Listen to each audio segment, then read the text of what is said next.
Assalamualaikum warahmatullahi wabarakatuh. Selamat siang, salam sejahtera untuk kita semua. Jumpa lagi bersama dengan saya di channel Lebih Servis. Rekan-rekan, di hadapan saya ini ada sebuah TV tabung merek Vitron ya. Nah, ini dengan kerusakan, katanya lampu indikatornya cuma nyala, dia tidak bisa start ya. Ada bunyi berdenging di dalam. Kita akan lihat, saya akan coba nyalakan ya. Saya matikan lampu di kamera saya. Kita coba nyalakan TV-nya. Perhatikan lampu di indikator di bagian sini ya teman-teman ya. Saya coba nyalakan.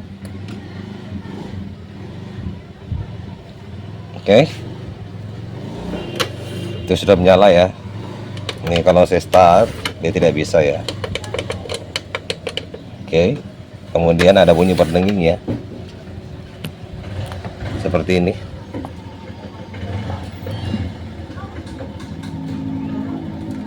Oke. Kita akan buka TV-nya teman-teman ya. Jadi seperti tutorial saya sebelumnya, penyebab itu TV Cina dia tegang, lampu indikatornya menyala seperti ini, kemudian ada bunyi berdenging. Itu paling sering disebabkan karena tegangan 12 yang drop ya. Ada beberapa macam faktor kenapa tegangan 12 yang drop, tapi paling sering sekali itu teman-teman, kenapa dia drop tegangannya itu biasanya ada dua ya. Satu di elko 12-nya. Kemudian yang paling sering terjadi adalah kerusakan di area FPT-nya ya. Bisa juga kerusakan di area transistor horizontalnya. Seperti itu teman-teman ya, yang menyebabkan dia tegangannya drop. Dan tapi tidak menutup kemungkinan ya teman-teman, bisa ada juga kerusakan terjadi di area umpan balik atau area power supply-nya ya. Oke, sebelum kita merilis kerusakannya, sebelum saya buka, jika teman-teman suka dengan channel saya yang baru bergabung ya, untuk para sahabat YouTube, silakan teman-teman like ya, subscribe, serta di komen, dan jangan lupa teman-teman bagikan. Kita akan buka TV-nya ya. Teman-teman, TV-nya masih segel ya. Oke, kita buka saja teman-teman ya. Segel ya. Oke, kita akan lihat ya kondisi mesin di bagian dalam. Karena di daerah saya ini teman-teman pesisir ya, jadi rata-rata ya mesin untuk jenis TV tabung itu biasanya karatan ya, karena ya maklum ya, efek dari air garam ya, sehingga seperti itu teman-teman. Oke, saya buka dulu.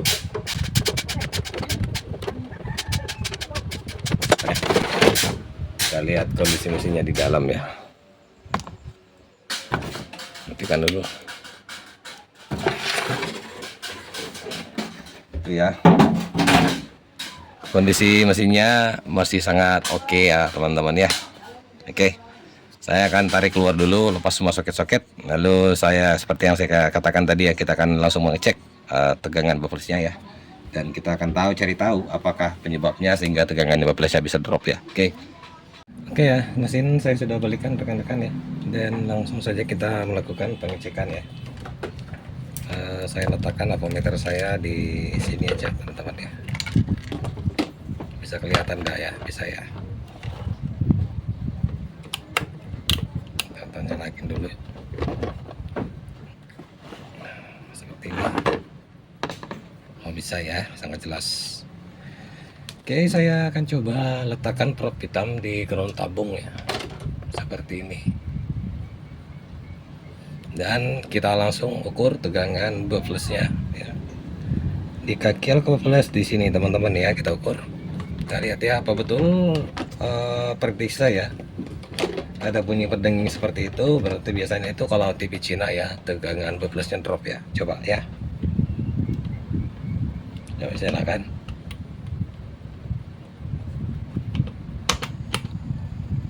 Itu ya, tegangan drop 28 volt teman-teman ya, saya cabut. Seperti yang saya katakan ya, penyebabnya ini teman-teman bisa kerusakannya di area primer, bisa juga di area sekunder ya. Nah, untuk mendeteksi kerusakannya, apakah dia berada kerusakannya di area playback dan transistor horizontalnya, cukup kita melepas beban dulu ya, dengan melepas resistor ini. Bentar ya. Ini resistor yang menuju ke elko 12 ya. Ini kita lepas dulu teman-teman. Oh, solder saya nggak panas, saya panaskan solder saya dulu ya. soalnya nggak nyala ini teman-teman. Ya udah nyala ya. Oke, saya tunggu panasnya, kita akan kembali. Oke, udah saya lepas solirannya ya teman-teman ya. Kita lanjut ukur lagi ya. Seperti ini. Coba ya, saya coba nyalakan kembali. Kalau tegangannya normal ya, fix ya. Kerusakannya kalau bukan di area FBT, di area transistor horizontalnya, dan bisa juga kedua-duanya ya. Saya cek di sini ya teman-teman ya. Lagi plus, coba plusnya. Nah itu tegangan normal ya, di 110 ya. Setelah saya lepas beban ke playback dan transistor horizontalnya. Oke, sekarang kita akan coba cek ya, untuk pengecekan apakah ada yang short ya.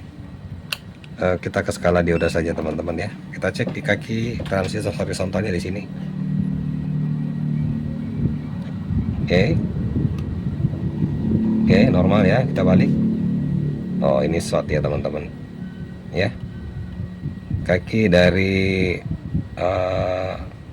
jalur transistor horizontalnya ini short ya. Ini harusnya tidak menunjukkan nilai teman-teman ya, tapi ini menunjukkan nilai ya. Oke, saya akan coba cabut dulu transistor horizontalnya ya. Kita akan lihat setelah saya cabut. Oke, soliran ke kaki tengah transistor horizontal saya sudah cut ya teman-teman ya. Dan sekarang kita akan cek lagi ya. Ini skala dioda ya, masih saya cek ya, seperti ini. Pastikan terlepas dari PCB tabung ya, PCB mesin, sorry. Oke, oh ya, transistor horizontalnya ini yang short ya teman-teman. Oh ya, oke, ini ya sudah jelas ya. Oke, saya akan cabut ya transistor horizontalnya, lalu kita akan melakukan pergantian ya. Oke, transistor horizontalnya saya sudah cabut ya. Dia menggunakan C5803 ya teman-teman. Oke, saya ganti dengan transistor regulator ya. Ini cabutan juga ya.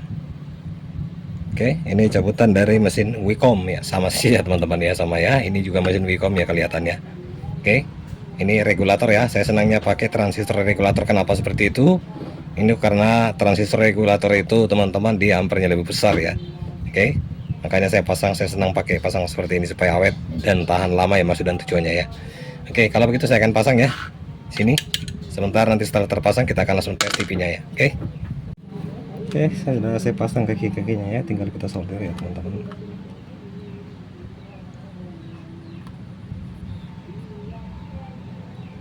Oke, udah.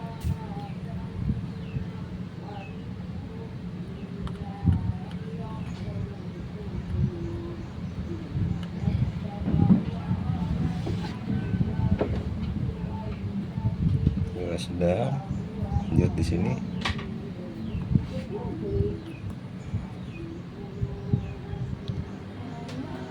Udah ya. Oke teman-teman ya, langsung saja kita lakukan pengecekan tegangan ya. Oke, transistor horizontal yang kita ganti, kita geser aja. Saya letakkan voltmeter saya di sini teman-teman ya. Lalu kita coba langsung nyalakan TV-nya. Oke, bentar, kita ganjalin. Oke, kita cek ya, kita pindahkan ke skala DC ya. Langsung teman-teman kita cek di sini. Oh sebentar, ini belum saya solder ya, kita solder dulu. Yang tadi kita lepas ya, R nya ya, R yang mengarah ke playback dan transistor horizontal ya. Oke, coba ya. Saya coba nyalakan TV-nya.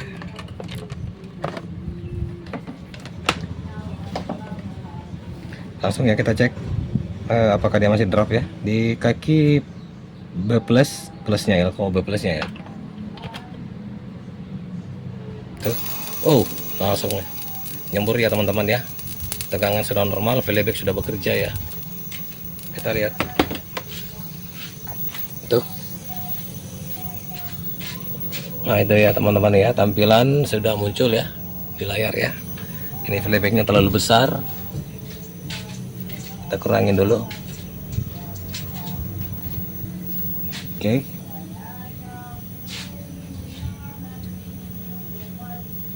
Oke ya. Oke. Oke teman-teman ya. Berarti persoalannya itu cuman di area playback, di area transistor horizontal yang rusak ya, sehingga mengakibatkan TV ini rusak seperti itu ya. Tegangan populasinya jadi drop, jadi TV-nya tidak bisa start ya. Cukup ya, demikian dari saya, channel Label Service. Lebih dan kurangnya mau dimaafkan. Jika ada penjelasan yang kurang jelas, boleh teman-teman bertanya di kolom komentar ya. Insya Allah dengan sebisa saya akan menjawab pertanyaannya. Lebih dan kurangnya mohon dimaafkan, dengan ucapan wassalamualaikum warahmatullahi wabarakatuh. Sampai jumpa di tutorial selanjutnya.